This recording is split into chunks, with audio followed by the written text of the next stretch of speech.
What's going on, guys? Multiverse Corrupt here with yet another action figure review video, and today we're having a look at the DC Multiverse Knightfall Batman from McFarlane Toys.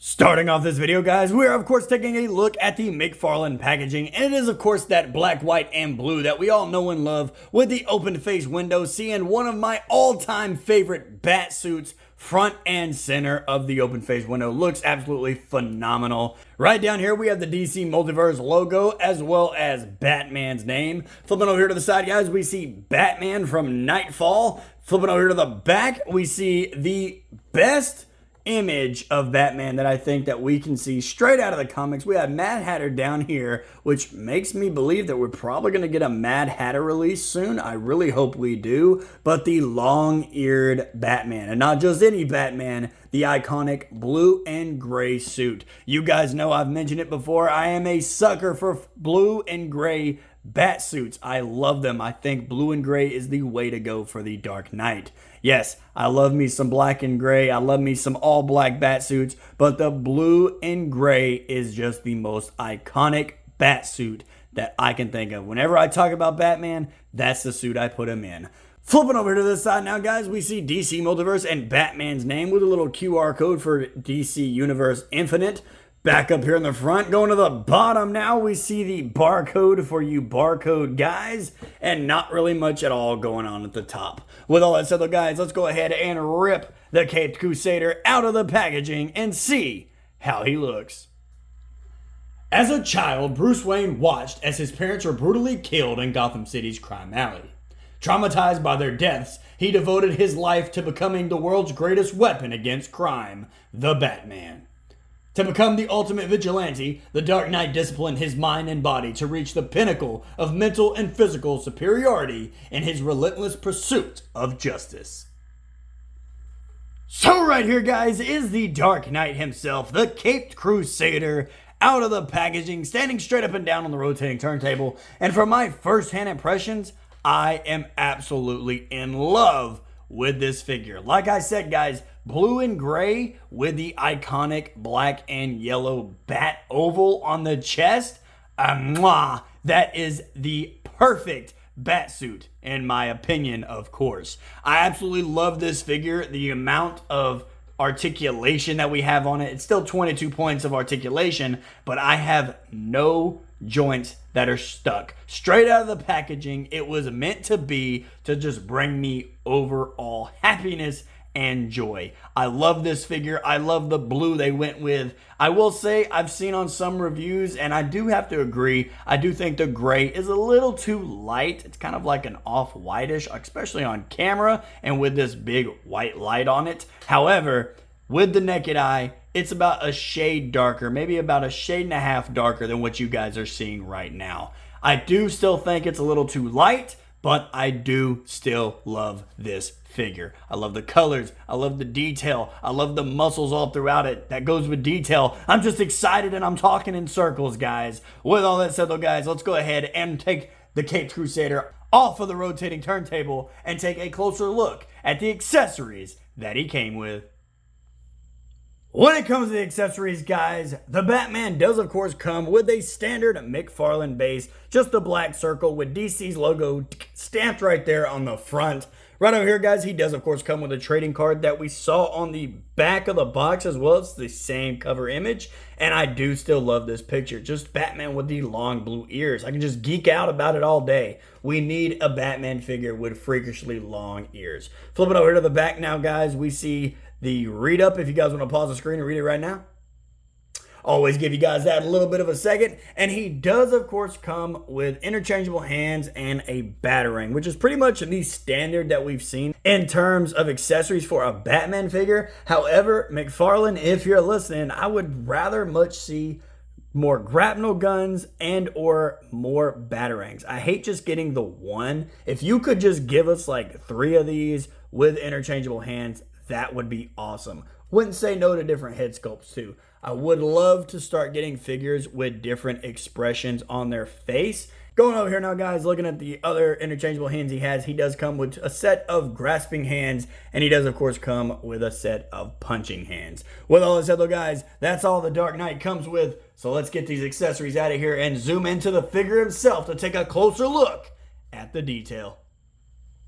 When it comes to the detail, guys, this figure goes the extra mile when it comes to his muscle suit going on here, but this looks a little skin tight, so this might be all au naturel Bruce Wayne under here. But starting off, of course, guys, with the head sculpt, I do love the iconic white eyes with this color blue. This color blue could not be any more perfect. If they went any darker, would have been too dark. A shade lighter would have been too light. This blue is perfect. This is the perfect 1970s Knightfall Batman. He looks absolutely amazing. I do love how we have the wrinkles within his cheekbones as well, showing that the mask is pushed into him and actually gives a more life into the figure himself. I will say the paint on the corner of my mouth here, that might just, nope, that was just me. That was just me. The paint on his mouth does look fine. The lips are a different color than the rest of the skin, which is nice. Actually shows that he's got a mouth and it doesn't just blend in to where it's just a flesh tone block on the lower half of Batman's face. I even love the little neck muscles that they added into his neck right here. It just looks absolutely amazing. Going down here now, guys, looking at the torso, the Bat oval is on freaking point. There is no paint mistakes that I can see here. I think that might just be some wash going on right there. Yep, that's all it was. But looking at the rest of the center torso here, guys, the abs look great. The pecs look great. Their wrinkles throughout the suit are absolutely phenomenal. And you guys know how I love my wrinkled detail throughout the suit. Really brings the figure to life. Actually makes it look like he's moving in certain poses as well. Going down here now, guys, looking at his midsection, I will say the belt is a little lacking.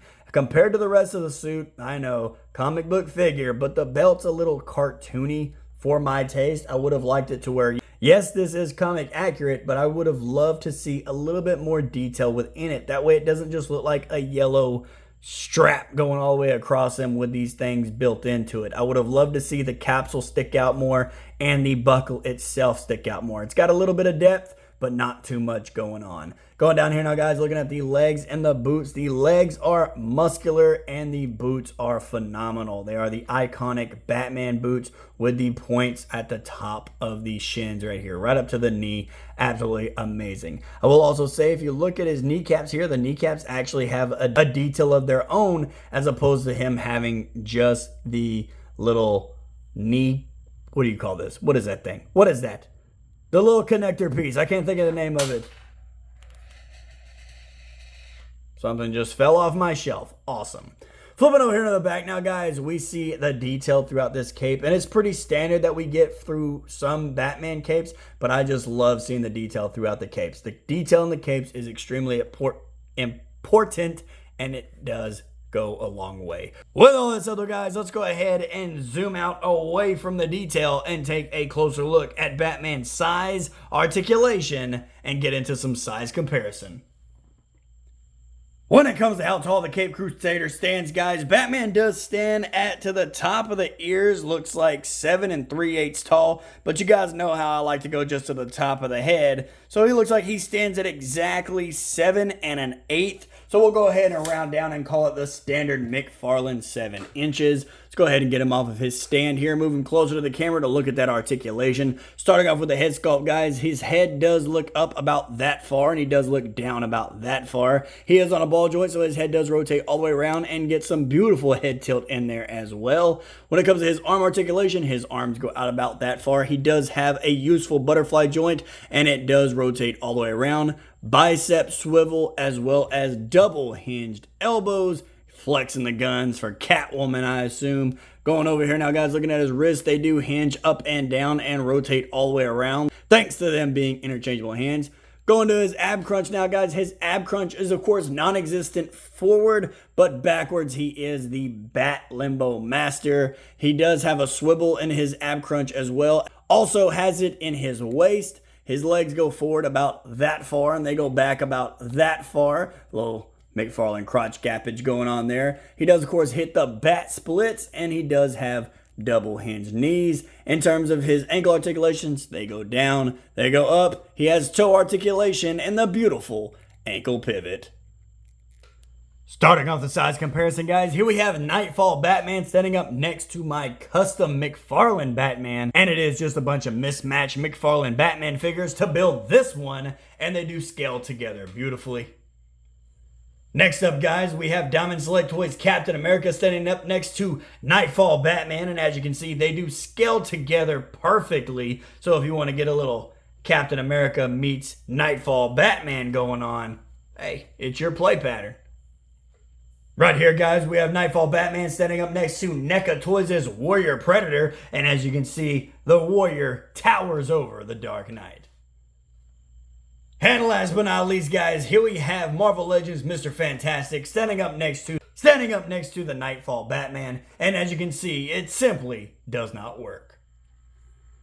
Alrighty, guys, and there you have it. Another action figure review video in the books on my channel for you guys to enjoy. When it comes to my review on Knightfall Batman, you guys already guessed it. It's a 10 out of 10. I absolutely love the blue and gray design. I've said it time and time again throughout this video alone. I love Batman, so it is a biased decision, but this figure, there's hardly anything wrong with it. If I was to knock it down at all, it would be for the belt, and that alone would only give me a 9.5 out of 10. This figure is just too perfect in my opinion. I love this figure. I love McFarlane Toys, and I hope we keep getting more Batman like this. With all that said though, guys, I hope you enjoyed this video. If you did, don't forget to hit the like button and subscribe if you're new.